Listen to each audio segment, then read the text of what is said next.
3,000 plus students going to SCC this fall. Great. You already know you're going to get a great education and save a lot of money at SCC. But did you know you could save even more? We offer over $200,000 in scholarships every year, and no matter what you want to study, there's a scholarship for you. Thing is, though, deadline to apply is April 1st, so don't wait around. Apply online today at scciowa.edu before it's too late. Remember, you can't win if you don't apply, so get on it. Deadline is April 1st. We are going to see a nice day today with breezy conditions, mostly sunny skies, and a high near 83. Winds are going to be out of the southwest at 15 up to 30 miles an hour. Tonight, skies should be partly cloudy with a low of 61, and tomorrow brings a 20% chance of a thunderstorm and a high near 77. This is the award-winning broadcast of Healthy University, bringing health and vitality to you and your family, brought to you by Scotland County Hospital in Memphis. Now, here's your host, Dr. Randy Tobler. Doctor, my eyes have seen the years and the slow parade of... And good, beautiful morning to you out there. Thanks for tuning in. I'm Dr. Randy Tobler, along with Bud Wilson and producer Elisa Kiger. It is a gorgeous day today if you're just coming in from the turkey fields. Don't worry, I won't tell your boss. I'll give you that sick excuse. It's okay. You're liable to get people calling. I know I will. Just kidding. They want that slip. So I don't know. It's been a pretty good turkey season, I guess. I hear people getting birds. Not at the Kiger house. No. It's been an excellent one for my grandson. I know. I got a picture. Shane texted me one the other day. I keep getting out there, and I'm outfoxed by a hen, if you know what I mean. There's always a hen, like right where the gobbler is. I guess the gobbler sort of figured it out that way. And here I am with my feeble former city guy turkey calling. Not very realistic. Oh, really? The hen wins every time. It's been the story of me with women in life. Uh-oh. Thank God Helene, went for the fake call. No, I'm kidding. So I don't know. You have to be I think you have to grow up doing the turkey call thing. I've concluded that. The slate and stick or the little thing you the put in your mouth well, I thing? try it all. I don't know. Maybe I'm overcalling. Maybe that's what it is. I don't know. I need to hire someone to help me figure that out. At any rate, we're going to be talking about a very serious topic today with our guest, because it is an epidemic problem. We talked a little bit about it last week, and that is the whole progressive problem, not only in Missouri, both rural and urban, but across the country, of prescription narcotic abuse. And we're going to be talking with an expert in that in terms of addictions and diversion, and how we're trying to sort out good pain treatment and balance it with not dispensing these things. And so it's really a problem. And law enforcement is on it, medical authorities are on it, pharmacy people are on it. And it's just, there's no right answers, but our guest will hopefully shed some light on the topic, because it is an important one and it's a growing one in our country. I see another thing of interest to me today is the big caffeine deal now, and potato chips, and Wrigley's gum has also come out with a product that puts a half a cup of the equivalent of a cup of caffeine in each stick of gum. It's really? It's a energy gum. Energy gum. So the FDA is looking. They're going to, not because Wrigley's product is there, but because of all the different caffeine products that are coming out now. And they're going to be taking they're going to relook at that. And I got to thinking about that. Actually, in 1953, the FDA okayed caffeine for colas. And that's really the last time, as far as caffeine goes, that they've ever really okayed anything. Coca-Cola originally had cocaine in it, right? Yes, sir. So I guess caffeine's a better choice if you're going to have to choose. Speaking of addictions, well, and I want to actually talk with Janice Smith about this, our guest from Suncoast Rehab down in Florida. Does Peja know her? Oh, are they close? Are they? I don't know. I don't know if they're close or not. I don't know where think we're that is. near Geographically? near Clearwater. Oh, I so think not the close. actual Clearwater, location is Spring okay. Hill, and Yeah, Paige it's is out over on on the the- Panhandle, and she's in the Clearwater Panhandle. is down But around the corner. it raises the question: have we become a society? I mean, it's nothing new. Okay, celebrities like you think about the Judy Garlands of the world, and the little Shirley Temples, and others that were up and down and get up for the performance and get down so you can be ready to get up for the. And you know how Hollywood has always been involved with that. Always. And famously, but as sort of a mainstream movement, people may not realize it, but we're self-medicating. Yeah. We're really self-medicating. Caffeine is an upper. It's a stimulant. Yeah. And on the other hand, alcohol, mellows you, whatever, down, marijuana, whatever. And it seems like we're upping and downing, and we're pumping ourselves up, and then we're cooling ourselves off, and you have to wonder if we're missing the real core problem here, right? Well, also the other thing that makes me wonder about, like I'll just tell you straight up, at our house, one pot of coffee a day is usually not quite enough. And there are only two of us living in that house. And have you tried to decaf though? Have you ever done that?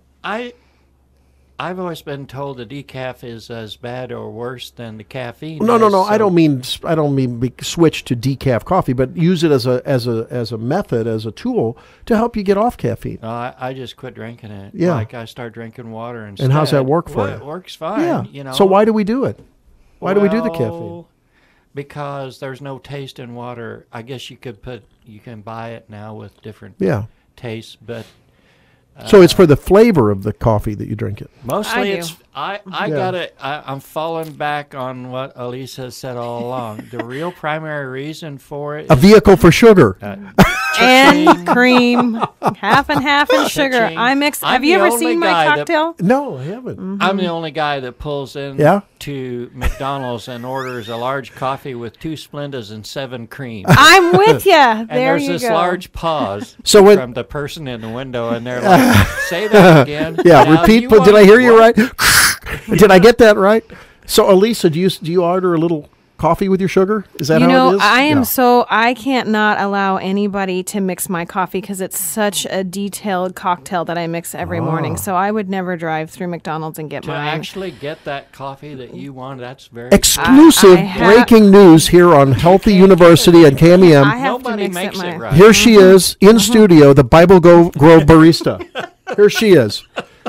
Well, you Can know, you put a little ring in your nose? you can or- appreciate this having been to Germany. You know, Now, all the people with rings in their nose are going to call me and say, "Oh, well, You know, I didn't drink coffee till I did a study abroad program, and I was in Switzerland. And, they drink, and I don't have the right German accent here, but they drink a mixture called Kaffee Milch, which is half coffee, which is actually black oil, actually. I mean, it is we're black, talking and half espresso. cream. And then at night, they put a shot of cognac in it, and they put lots of sugar in it. And so I never drank coffee till I was in college, and that's how I was introduced to coffee. So now I do not put a shot of cognac in it. So, like many people, you gained a taste for it later on. You didn't I grow did. up with it in high school. and so 20 forth. years old. Yeah. And so now those 2 packets of Splenda and 7 shots of half and half or creamer, sort of my mix. But see, we have done that long enough now that it doesn't bother us to drink coffee at 9 o'clock at night. I mean, it's no big Really, deal. you're not up till all hours of the morning then? Can't get to Yeah, sleep? It makes No. absolutely I can't no do that. difference. Can't drink caffeine after about 3 o'clock over Really? here. So you Yeah, truly I drink- are then just It's the tolerant last- of it It's the at this last point. drink I have before I go to bed. Holy Really? cow. The real McCoy? Oh, yeah. Okay, and you wonder why you're up every night in the middle of the night. It has nothing that's to do not with the your reason physical why I'm up every problem, night bud. in Well, it doesn't help. It's a diuretic, bud. It's a diuretic. Yeah, but I'd still be up. Oh, yeah, but maybe less. I don't know. Will you work on the old man, Shane? They call it an evening. It's hopeless. Is that what you said?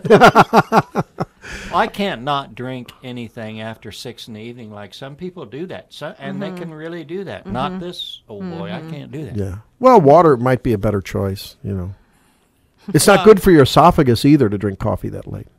Now, It what's is. that all about? Well, your esophagus, it creates coffee stimulates, for those of you who may have reflux problems and indigestion and so forth, coffee is caffeine makes your stomach just produce acid like crazy, and plus it is acidic. Well, I'm assuming I don't have that. Well, sometimes you don't know. Someday I'll find out I do have that.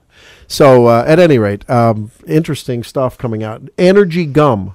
Did you say energy potato chips? No. Yes, they're... Come on. No, it was on the news just a while ago. Really? Energy chips. They're wired chips. They call them wired chips. I'm not kidding you. I'm not wired kidding you. chips. Wired chips. And interesting marketing idea. Yeah. And now the gum, because this isn't really anything new. No. I captured a can of Monster drink the other day. I wanted to see what it was. Yeah? So I opened it up, drank it down. What'd you think? Zero. Nothing? Nothing. You didn't get the jitters? I got nothing. You weren't dancing on the ceiling? Zero. Huh. Nothing. Huh. But well, next thing you know, it'll be like Jimmy Dean's pure pork caffeine sausage. I mean, they'll have it in everything, right? well, it sounds to me like they've already got it in just about everything. I didn't realize. I hadn't heard If it. it's in your mainstream diet, which chips are, unfortunately, but that's true. Wired nonetheless. chips. I'd never heard of that. Is this like a Pringles thing, or is, Well, I don't know if it's Pringles or not. I don't know is it one of the known brands doing it, or is it a knockoff brand? No, it's known brand. Wow. Maybe for the next antique, the antique show. Maybe they could have Antique fair. Antique fair. They could have caffeine funnel cakes or caffeine. Oh wow! It could be a Memphis exclusive. Wow. For all of you food vendors out there, there's an idea. Kettle caffeine corn. My mind's going crazy. Too much caffeine this morning. I had kettle corn this weekend. You did? I Oh, did. it's glorious. Well, the line's going to lengthen if they start doing that. What a way to die. All right. Hey, we're going to come back and talk with Janice Smith from Suncoast Rehab about a very serious and vexing and growing problem, and that is narcotic abuse and dependence. Here on Healthy You, the numbers are 465-7225. And 1-800-748-7875. Be right back. Mid-American Energy is putting the power to achieve greater energy efficiency in our hands. Their website offers smart tools for saving energy, like online energy audits for our homes, and simple, inexpensive tips like changing furnace and air conditioner filters regularly, using compact fluorescent bulbs, and closing drapes on hot, sunny days. Save some green with Mid-American by visiting MidAmericanEnergy.com. Energy efficiency is in our hands with Mid-American Energy, obsessively, relentlessly at your service. Installing a new roof? Buy 2 pallets of GAF Timberline shingles with advanced protection at the Home Depot between May 1st and June 15th and earn a $200 prepaid MasterCard. There's no limit, so start saving today. Go to HomeDepotRebates.com for details and conditions. Only valid for purchases in Iowa, Illinois, Indiana, Kansas, Michigan, Minnesota, Missouri, Nebraska, Ohio, or Wisconsin. Requires mail-in or online redemption. Both pallets must be bought in one transaction. Card issued by J.P. Morgan Chase Bank, N.A. Need a reason to buy a Toro Zero Turn Mower? How about 2? Time and money. The Toro Time Cutter with Smart Speed turns on a dime and trims close around landscaping for faster mowing. Power through the toughest grass with the durability and affordability of Titan and Z-Master mowers. Now with $500 savings through May 31st and special financing subject to credit approval. See your participating Toro dealer for details. Find your local dealer at toro.com/dealer. Installing a new roof? Buy 2 pallets of GAF Timberline shingles with advanced protection at the Home Depot between May 1st and June 15th and earn a $200 prepaid MasterCard. There's no limit, so start saving today. Go to HomeDepotRebates.com for details and conditions. Only valid for purchases in Iowa, Illinois, Indiana, Kansas, Michigan, Minnesota, Missouri, Nebraska, Ohio, or Wisconsin. Requires mail-in or online redemption. Both pallets must be bought in one transaction. Card issued by J.P. Morgan Chase Bank, N.A. The motto of the Missouri State Highway Patrol is service and protection. Our hotline numbers help the public notify us of an emergency, the presence of marijuana or methamphetamine, or allow us to support victims who need it. Call 1-800-BAD-WEED to report the presence of marijuana. Call 1-888-823-METH to report methamphetamine. To report an emergency on the road, call 1-800-525-5555 or star 55 on your cellular phone. If you've been the victim of a drunk driver, call 1-888-773-1800. Call us. We're there for you. A message from Sergeant Brent Bernhardt of the Missouri State Highway Patrol and KMEM. To my foolish alibis for you. Girl, I'm not too clever, I just adore you. Call me unpredictable, tell me that I'm so impractical. Rainbows I'm inclined to pursue. Well, oh, that people in need of self-medication would pursue a few rainbows, relationships, a walk in the park, but no, these days, more than 200 million prescription narcotics, painkillers being prescribed, and sadly they account for 16,000 deaths a year. And to help us sort out the narcotic abuse problem is none other than Janice Smith. She has an interesting road to what we're talking about today. Florida State University, a BS in criminology and corrections, and now a marriage and family therapist. So both from a criminal justice standpoint and a counseling and psychologic standpoint, you've really seen this problem from both sides, haven't you, Janice? Welcome to the program. Thank you. Yes, I have. You know, over maybe 30 to 35 years of experience on both spectrums of it. So we just spent the first segment talking about our, I think, collective national, probably international addiction, and as Bud was saying, tolerance to caffeine. I mean, he can drink a cup of Joe at midnight and not miss a wink of sleep. We are a self-medicating society, are we not? Yes, we are. And so what's the problem? Is it there's too much stimulation in our society? Are we looking for instead of love, answers in all the wrong places? I mean, what's really at the root of this seeking out of, in the case of what we're talking about, the narcotic abuse? How many of the people that you counsel that are problems in terms of their productivity at work, their family, the family impact of narcotic abuse, how many of those people come to it through a seeking answers and self-medication perspective, and how many come to it because they had knee surgery and they found that, hey, it treats my pain, but it makes me feel good?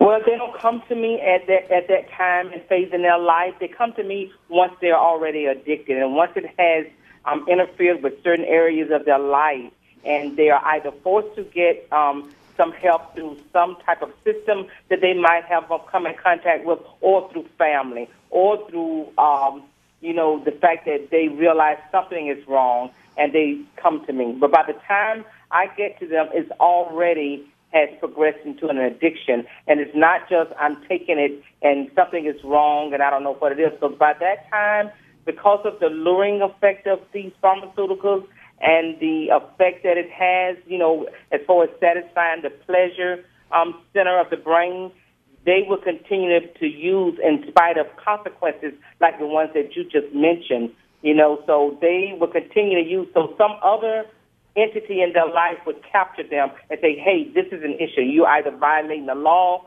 you're neglecting your family, you're not performing well on your job, something is wrong with your functioning level, the way you perceive things, the way so all of these areas play a role in helping a person get to me.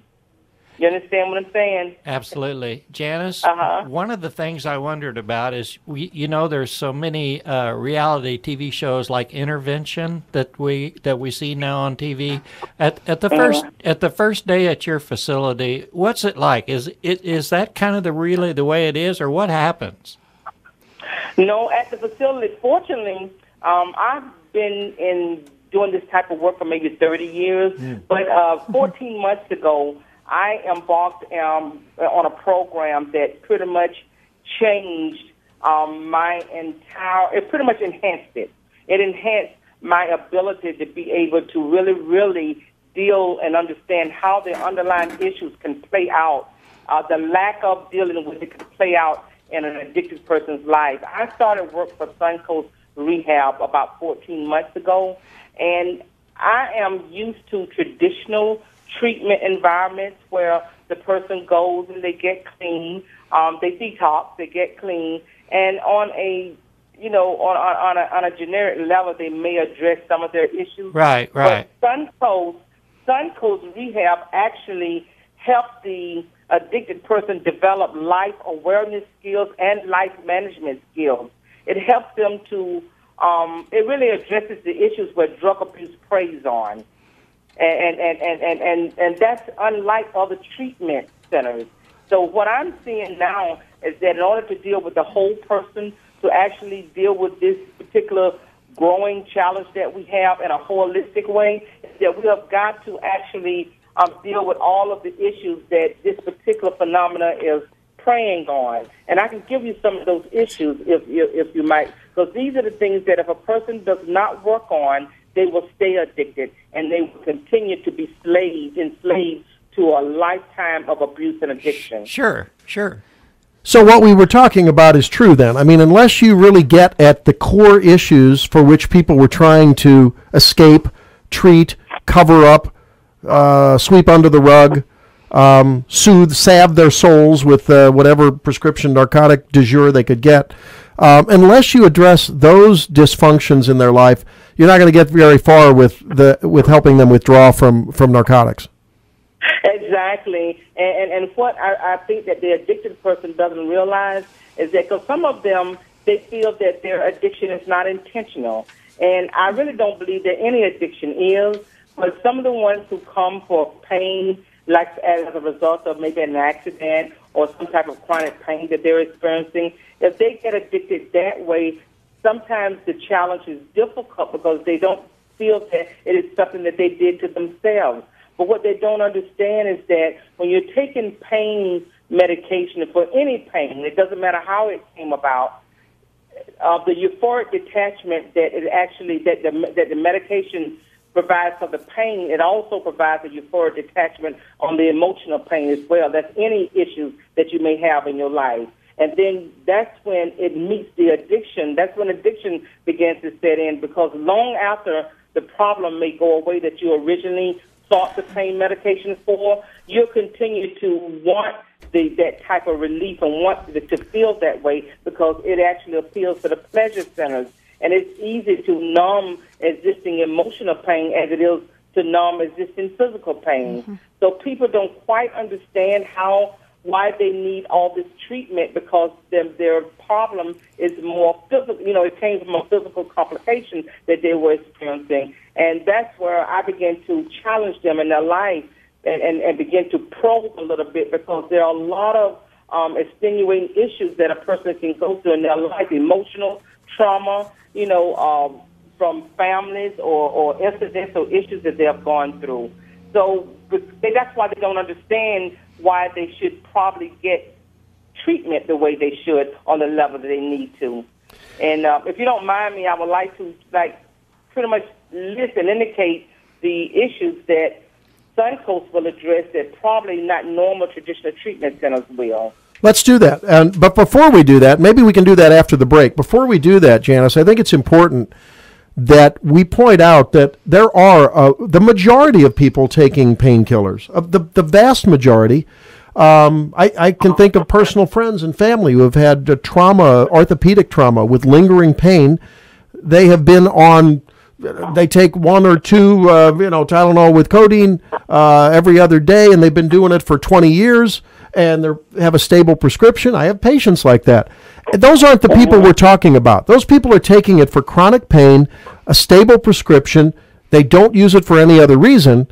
And I think we should distinguish so that people don't feel poorly about themselves if they're taking it for chronic pain and for that reason. I think it's important to talk about that. Don't you? I agree with you. Because there are many. I know just as many individuals that take it as prescribed, and it does just what it's supposed to do. I'm not trying to demean the pain, right. The essence of using pain medications, only because there's a certain segment of these individuals that veer off and they develop and acquire addictions. But many people, I know just as many that take it as prescribed, and the pain medicine does just what it's supposed to do. Right. So I agree with you. Those people really need to be distinguished from the others that does become addicted, because there's a whole other phenomena that is associated, other factors, other risk factors that are associated with why a person's immediate pain use or pain medication use pretty much develop into addiction. Well, let's talk about those issues in their lives that can be risk factors, warning signs, danger on the side of the road equivalents. If you are prescribed a narcotic, for pain, because that's what you want to talk about, right, Janice? Yes, I would like to, because I think that's what our society is lacking. A perspective with all of the information, looking at all sides of it. Well, let's do that. Certain risk factors. When we come back, we'll talk about those, and maybe we'll talk about some of the signs that you may be or becoming addicted to. Janice provided us with 5, thoughts in terms of asking yourself questions and analyzing if you're taking painkillers, to maybe give you a little flag that, this is a problem, and it would be better to get in. We're talking with Janice Smith. She's a certified addictions counselor and addictions prevention professional. And boy, that's where we need to get at. Prevent it in the first place, right? And we'll be back. If you have a question for Janice, please join us. Yeah, 1-800-748-7875 and 660-465-7225. Never gonna let you down, never gonna run around and desert you, never gonna make you cry, never gonna say goodbye, never gonna tell a lie and hurt you. I'm Cindy Carr. I had a bad back for years, and I always worried about it because I knew that someday I'd have to have surgery, and I wasn't really sure how I was going to care for myself. I've lived alone for over 30 years, so when the time came, my doctor told me about a temporary rehab facility. And so I toured 3 of them, talked to the staff, looked at the rehab facilities, the kind of programs that they had, and I picked one that I thought fit my needs the best. There was a whole level of anxiety that just didn't exist because I had made decisions. I had an experience that I'll never forget, that it made me realize that there were places for me that live alone who could take care of me, and that when the time came that I would need something a little more permanent, that I could handle that too. The Iowa Healthcare Association member facilities offer affordable, quality care and services to Iowa's seniors. Mother's Day is right around the corner, so sign up to win one of 4 Mother's Day bouquets to be given away May 10th on KMEM's General Store. Sign up at these participating businesses: MJ's Flowers and Countryscapes in Lancaster, The Daisy Patch, Countryside Flowers, and Country Connection, all in Memphis. 4 different winners will be drawn. Trusted quality for 32 years is earned. All of us at Walker Motors Collision Repair Facility would like to say thank you to all of our loyal and repeat customers over the years. And Walker Motors thanks you for recommending our service to countless others. With 3 decades of experience and the newest technology at our disposal, it makes us the most requested collision repair shop in the area. We value our customers, always provide free estimates at the most competitive rates with unmatched quality, and Walker Motors works well with any insurance company. Walker Motors Collision Repair, 660-465-2159. Sit down and take a look at yourself. Don't you want to be somebody? Someday somebody's gonna see inside. You have to face up. You can't run and hide. Have you heard about the lonesome loser, beaten by the Queen of Hearts every time? Have you heard about the lonesome loser? He's a loser, but he still keeps on trying. Have you heard about the lonesome? We're back. It's 27 till the hour. Thanks for joining us as we talk about a very serious and really penetrating problem in our society. It's estimated that narcotic drug use, prescription drug use, is responsible for $42 billion, that's with a B, billion, in lost productivity and another $8 billion or so in criminal justice costs. And it begs the question, why? Boy, they're great pain relievers, absolutely do the job, but why? Yeah. And we were talking with Janice Smith, who is talking to us from Suncoast Rehab in Florida, sunny Florida, near Clearwater, I guess, right? certified addictions counselor and prevention professional, certifications with the Florida Certification Board. And Janice is back on with us now. Thanks for staying with us a bit here, Janice, through our discussion. Let's talk about the signs, things that you want to ask yourself if you're taking narcotic prescription because you have chronic back pain, or you had a chronic belly pain, or you had a orthopedic procedure and you're trying to sort through that and, working through that. How do you know that you may be developing or already have a problem with an addiction? Well, some of the risk factors that a person should look at prior to taking them, and then I'll answer the question that you just asked, but not without saying this first, that a lot of times before you begin to take pain medication, you should pretty much evaluate the quality of your emotional status. And you should also pretty much look at any genetic links that you might have to addiction, like if there are other family members or close relatives that might have acquired an addiction. Now, would that, Janice, would that mean an addiction just to these agents, or I guess you're talking about an addictive tendency in the family in general, whether it's to alcohol or gambling or anything else? I mean, is it general addiction in terms of family history, or just narcotic addiction? Yes, that's one thing that I will look at before. And I think that even, the medical profession needs to be aware of this prior to even prescribing the medicine, because, and I think it's ultimately up to the person to say, I might have been, addicted to something once in my life, or I may have problems with alcohol, but a lot of times we don't do this. We don't really, the history is not looked at on our behalf, the individual's behalf, and it's not even pursued from the medical staff. So I think this is one of the reasons why this problem pretty much develops like it does. Only one, because a lot of the history is not looked at, and with the genetic links and the quality of the emotional status that a person has already before they're prescribed the medicine. And I'm prepared to answer your second question if you don't have any other questions about what I just said. You were talking about risk factors. You mentioned family history. Are there any other personal risk factors? For instance, does a history of tobacco use, I mean, since in a way that's an addiction, it's a nicotine addiction, would that put one at risk for addiction rather than just pain use of prescription narcotics? Let me address the correlation with that. It may not have a direct, but it definitely has a correlation because a person who smokes cigarettes or uses tobacco, there's also issues with anxiety that exists because they'll turn to tobacco to relieve stress as well. Okay. So this is how I correlated and related. So yes, it does have a link. And yes, when you look at all of the factors, that is one that I would also look at and consider as well because of the reasons. The underlying reasons that a person smokes or turns to tobacco could also be the underlying reasons why a person could become addicted to any stimulant or any other mood or mind-altering drug to relieve stress or to not deal with issues. What about eating? A lot of us eat to salve our stress and soothe our souls. I mean, that's why they call it comfort food, right?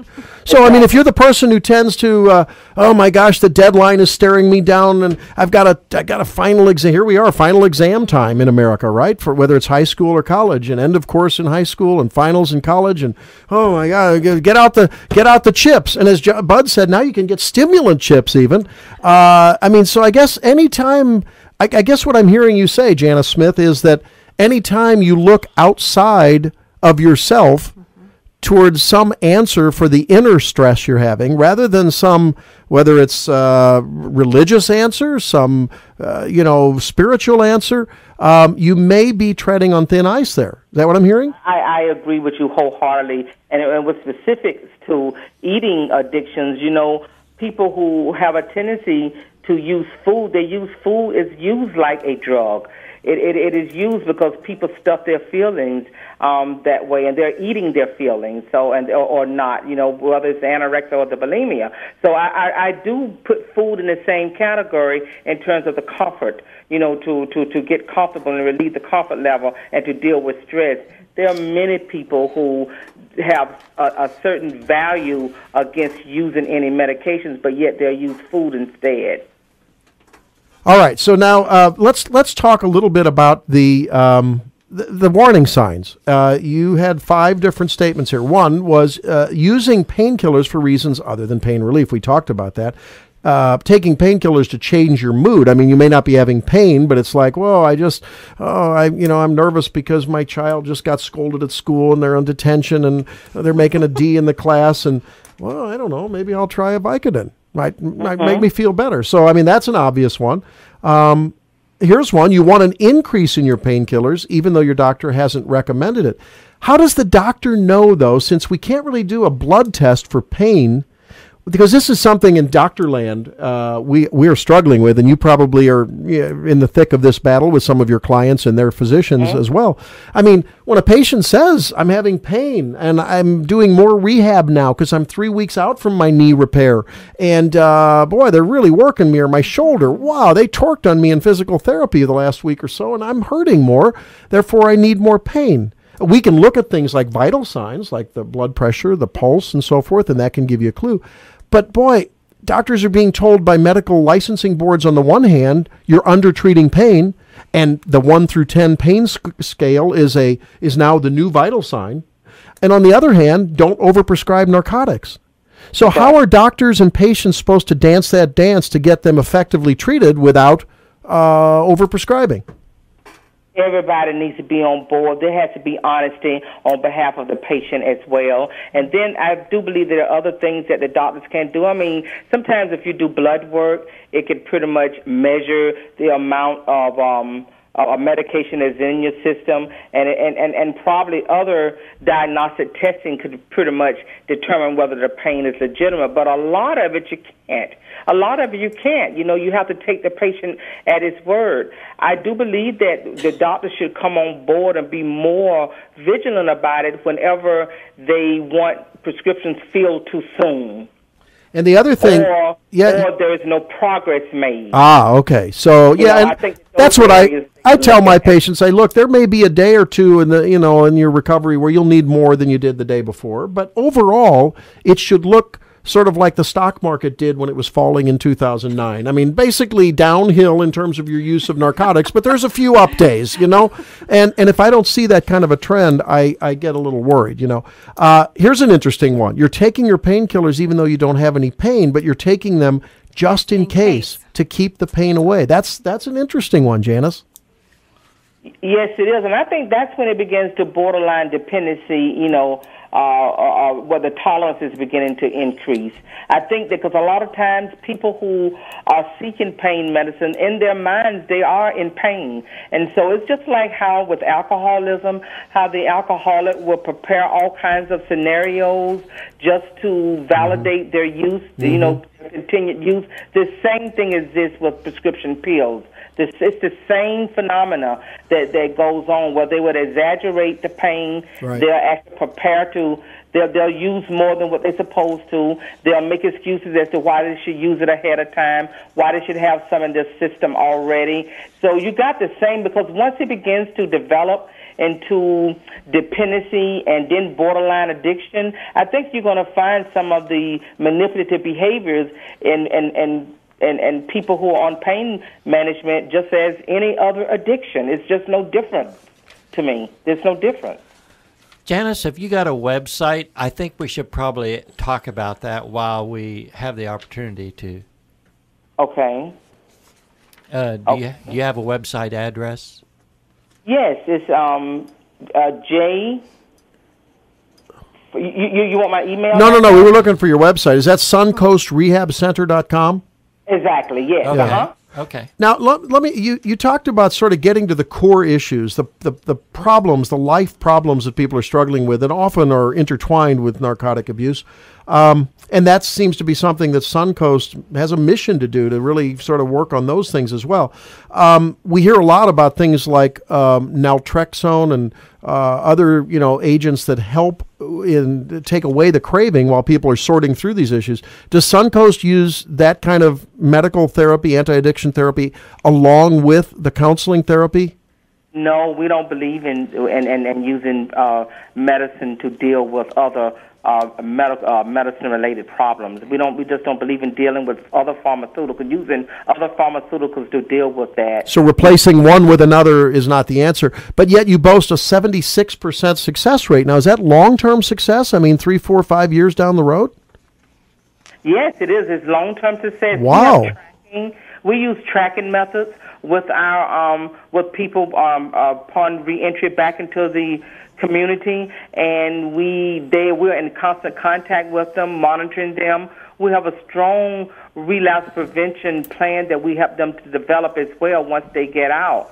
But what we are really, really proud of is what we help them deal with while they're in treatment.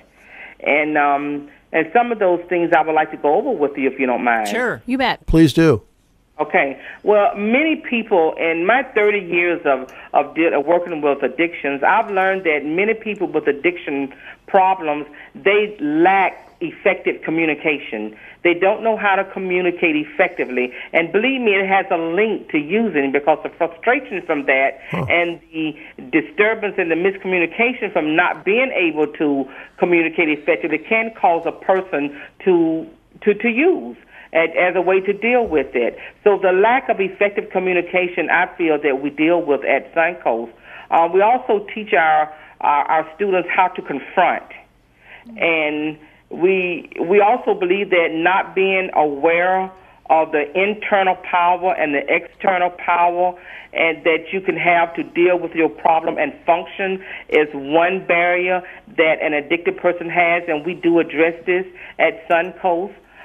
We help our students learn how to manage anxiety.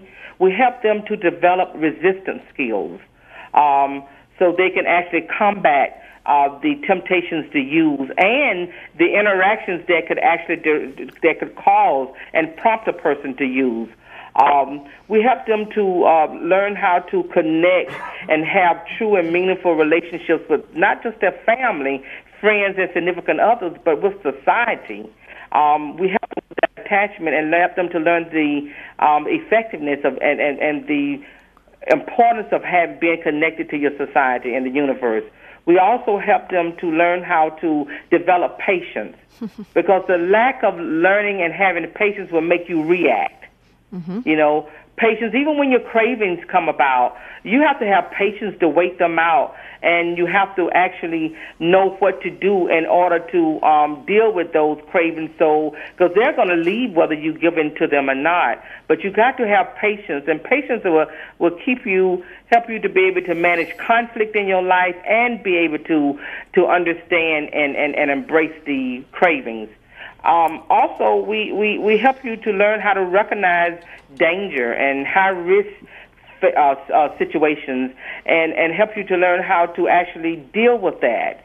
So, and we do this through those life management and awareness communication drills and skills. I mean, they're actually working. It's not like you're going in, you're sitting in a classroom, you're overlooking a mountain and you're overlooking the ocean and you're just getting a breath of fresh air from day to day. You're actually learning. You're in movement. You're dealing and working with people, learning certain communication drills, and you're learning how to manage these things through life management skills. So this is what I like about Suncoast, unlike any other treatment center that I've been involved in. Now, Janice, how long does this process take? What's an average length of stay to get that very, phenomenal 76% success rate? What is your average length of stay? How long does this take? I would think every person is different. Well, a minimum 3 months, a minimum of 3 months. But we have students who stay longer because, no more than maybe a month in the sauna detoxification program. But after that, and that's to deal with the physical addictive side, but the mental and the emotional, it takes anywhere between 2 to 4 additional months. Most of our students, they finish within 3 months, but we do have some that have extended stays for an extra month or two. So it varies with each person because they're working at different levels, everybody, and they're working from one particular book to the other, one particular area they're addressing to the other, and the progress of that depends on the individual, how well they actually develop the proper cognitions that they need to, and how well do they develop the skill and master the skill that we're trying to get them to master. So it does vary with each person, but the minimum stay is 3 months. What do you do, Janice, when that vulnerable time comes and they leave the protected environment of troubled people and supportive environment and sort of a protected area, and they go out into the world and they have to deal with mean-spirited colleagues and a boss who doesn't give them a raise, and maybe they can't pay the bills and the stresses build up? Do you have an outpatient follow-up program then? We do not have an outpatient follow-up, but what I do is that I connect with the city or the state or the geographical area that they're going back to, and I make sure that they connect with some sort of support. Great. Because you need the support. Sure. They are armored when they leave us. I mean, they have a whole new source and consortium of strategies and skills, but just like you say, they're also in a protective environment. Yeah. The moment they leave our facility, you're right, that's when the rubber meets the road. They're vulnerable. So they need So they need to use that toolkit. Yeah. With everything that they have learned from us, without extended support to actually continue to fuel that, then they will not be as successful as they have been. Before we only have a minute or two left here. The final word and the final question: what can society do? What is it that society at large can do to try to help prevent this problem? I mean, are we talking about some larger social ills here that really are one of the foundational problems that is leading to this national epidemic? I would like for society to pretty much understand the prevalence of it more, to understand the etiology of it, the roots of it, all of the risk factors involved, to learn about it, because it's not just a pharmaceutical company pushing pills. I think that a lot of times it gets launched that way. That's the beginning of it, but we can actually meet those problems head on by understanding more about ourselves, our families, our issues, learning not to hide issues, because a lot of times with the whole idea and concept of mental health, our society doesn't embrace it.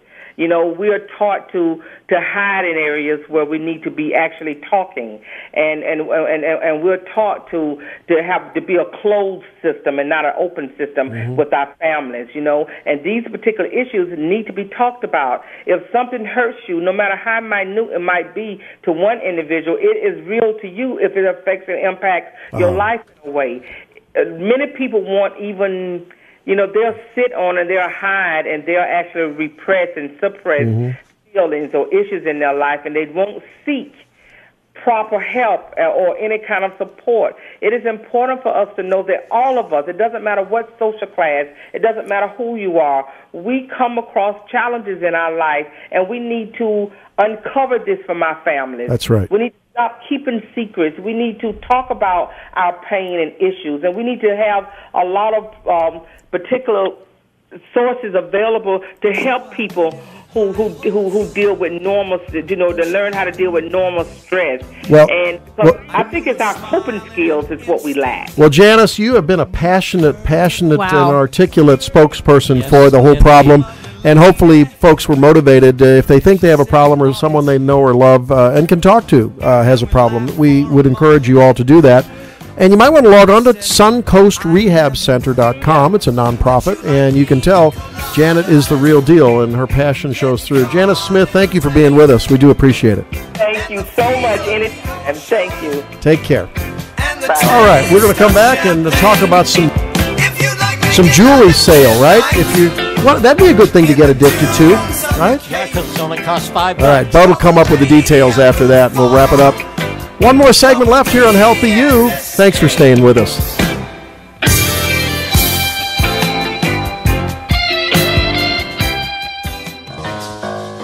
KMEM has renewed its online presence. That's right, you can listen to KMEM anywhere in the world, any time of the day. KMEM streams live online at kmemfm.com.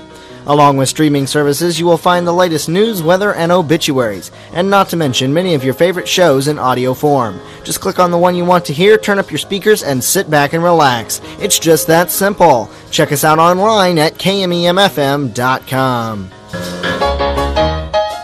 As much fun as we've had at the old ballpark this year, John, there's something else that really enriches the experience of following the Cardinals. You could only be talking about one thing, Mike, and that's the one-of-a-kind coverage that comes with a subscription to Cardinals Magazine. I've seen plenty in 56 years in our organization, but each issue of Cardinals Magazine opens my eyes with a phenomenal package of features that never ceases to amaze me. I hear you loud and clear, Mike, and you won't find more variety or more depth than the loaded menu prepared each month by Cardinals Magazine. Going way beyond daily headlines, Cardinals Magazine delivers substance, style, and the most authoritative word on all things Cardinal. Each issue is jam-packed with premium quality content you just can't find anywhere else. It's second to none in baseball, and a $35 subscription gets you 7 wonderful issues, plus a discount on the Cardinals yearbook, automatic entry into monthly drawings for game tickets, autographed items, and much more. Start a subscription today by calling 314-345-9303 or go online to cardinals.com/publications. As she rises to her apology, anybody else would surely know. He's watching her go. We're back. It's 5 till the hour. Just a few minutes left here on Healthy You. And, Bud, I'm going to ask you to yield the floor to none other than the illustrious, the one and only. I hereby the famed, yield. The ambassador for Memphis, Dr. Harlow Donaldson. How you doing, Doc? Hey, don't be giving me all that rot, man. I mean it sincerely. I really do. I really What's do. on your mind? I just want to say thank you to you people, and especially the recognition that you and Dr. Hicks received a few weeks ago. Absolutely. We're proud. We're proud of what y'all do, and what the delight that I get is when we bring somebody in town and take them out by the facility and show them what we have. And I said, and the exciting part about this, it's not just a building. We are well staffed, and we have people that care about taking care of the medical needs of the folks in our area. And we appreciate, from the custodians to the head lady. You bet. It's everybody, and for you to be recognized by your colleagues, I think is tremendous. We're very pleased. We're very proud of you. And hang in there, people. We love you, and keep doing your thing. Well, we love you too. We appreciate you. Thank you very much, sir. Harlow. And that really means so much coming from Dr. Donaldson, who's dedicated so much of himself to, of course, his practice and the community and the hospital, being on the medical staff here. And so we do thank you. But the truth about that, Doc, Dr. Hicks's mom and my mom founded the company, so.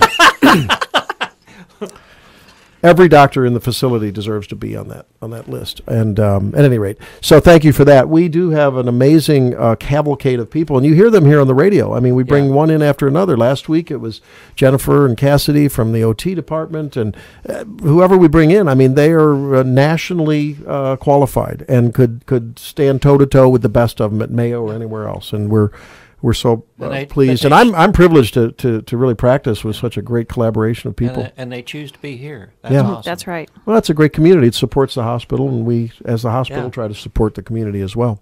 Bud, you want to talk about the jewelry sale? Oh, my goodness. I can wear as much bling as I want because, we have 2 book fairs a year. Yeah. Well, this is kind of like the book fair, and it's going to be in the Library Conference Center, and it's going to be Thursday, May 9th from 7 in the morning to 4 in the afternoon, and it's jewelry. And it's only $5 per item. We're talking about bracelets, necklaces. Well, the price of gold has come down, so that's good. But it's very costume looking. $5. But I have seen all the samples. Scarves, totes, jewelry. And it benefits the hospital auxiliary and the employee committee. So the employee committee, we pay for our picnics and our Christmas parties, a large portion of that. And the auxiliary, if you've been watching the news lately, they just keep making money and giving it away, and buying things for the hospital and the nursing home, the things that the employees. What's the latest purchase? This chair, week, no? yes, this week I think you're going to see all of them sitting in that little EKG room with Oh, yeah, Tracy yeah. and the Uh-huh. chair that lifts you up Very cool. out of the cushion. So neat, so neat. And the chair was purchased locally. That makes it better. Wow. You know, From the community to the community. That's right. Great. You know, one thing I learned from this interview with her today is that when you have something that's an addiction to you, that those cravings Yeah. actually do go away. They may come back, Yeah. but they actually do go away. It's Yeah. the waiting them out. That's the Yeah, tough the part. patience is so important. And in this rapid helter-skelter world, it's difficult. But I really liked what she said. Get to the core of the problem. Address those issues. That's right. Don't self-medicate. There you go. Okay? Hey, that'll wrap it up for this time on Healthy You. Thanks for being with us. We hope you enjoyed the program. If you have an idea for subsequent episodes, please let us know through the website at scotlandcountyhospital.com. Yes. For Bud, for Elise, I'm Dr. Randy Tobler. Remember this week, be well. Share it with someone you love. We'll see you next time on Healthy You. You're listening to the best in area news, weather, and sports on America's Best Country, 100.5 KMEM Memphis, Missouri.